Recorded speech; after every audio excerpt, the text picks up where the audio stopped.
এভাবে কাঁচা পোলাও রান্না করলে এর স্বাদটা মুখে লেগে থাকবে মাশাআল্লাহ। আসসালামু আলাইকুম। আজ তৈরি করব বাসমতি চালের কাঁচা পোলাও। এজন্য আমি একটি পাতিলে ২ কাপ পরিমাণ পানি দিয়েছি। এখানে ১ কাপ চাল আছে, এজন্য ২ কাপ পরিমাণ পানি।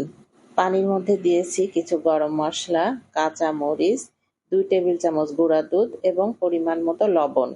প্রত্যেকটা উপকরণ দিয়ে খুব ভালোভাবে নেড়ে আমি পানিটা ফুটতে ঢেকে দিব।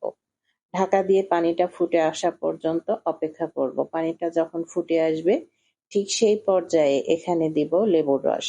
এই লেবুর রসটা অবশ্যই আপনারা এই পর্যায়ে দেওয়ার চেষ্টা করবেন, তাহলে বাসমতি চালের পোলাও একদম ঝরঝরা হবে এবং সাদা হবে।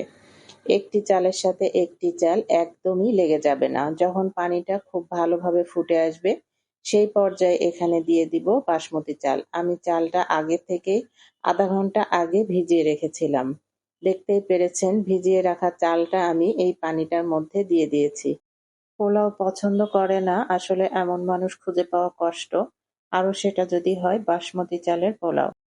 চালটা যখন কিছুটা সিদ্ধ হয়ে আসবে সেই পর্যায়ে এখানে দিয়ে দিব মটরশুঁটি। এখন বাজারে এত তরতাজা সুন্দর মটরশুঁটি পাওয়া যায়, কেবলমাত্র নতুন মটরশুঁটি উঠেছে। এই সময় এই পোলাওটা খেতে সত্যি অপূর্ব স্বাদের লাগে। সেই সাথে দিয়েছি কিছুটা গাজর কুচি, সামান্য চিনি। এই জিনিসগুলো দেবার পর শেষের পর্যায়ে এখানে আমি দিয়েছি ঘি। ঘিটা ঠিক এই পর্যায়ে দিলে এই ঘির ফ্লেভারটা খুবই ভালো পাওয়া যায় খাবারে। এই পর্যায়ে সমস্ত কিছু একসাথে দিয়ে খুব ভালোভাবে নেড়ে আবারও ঢাকা দিয়ে রান্না করে নিতে হবে। আমি আগেই বলেছি এটা কাঁচা পোলাও, এখানে কোনো রকম কোনো ভাজাভাজির বিষয় নেই।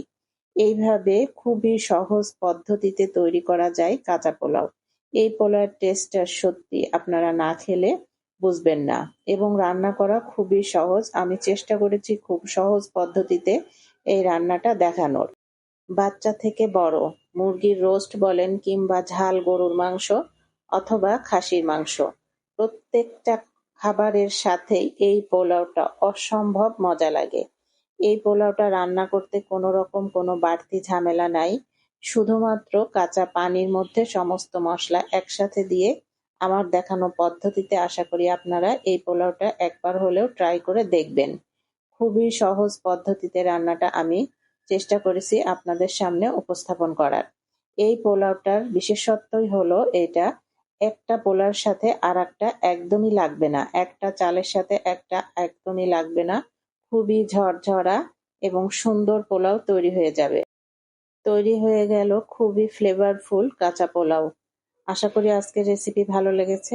ভালো লাগলে লাইক, কমেন্ট, শেয়ার দিয়ে পাশে থাকবেন। আল্লাহ হাফেজ।